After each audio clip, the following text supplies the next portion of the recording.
Hello guys, Naogaon Hasaigari বিলের এই সেই ভাইরাল গাছ। চলেন গাছের দিকে যাওয়া যাক।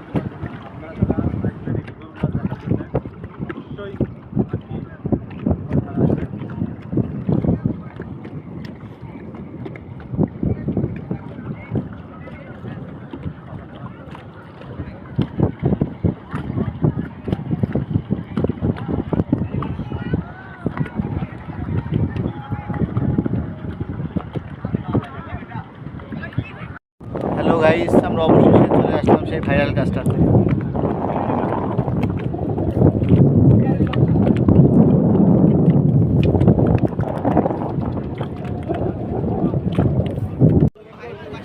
আমি উঠে পড়লাম গাছের উপরে। গাছের অবস্থা খুবই খারাপ।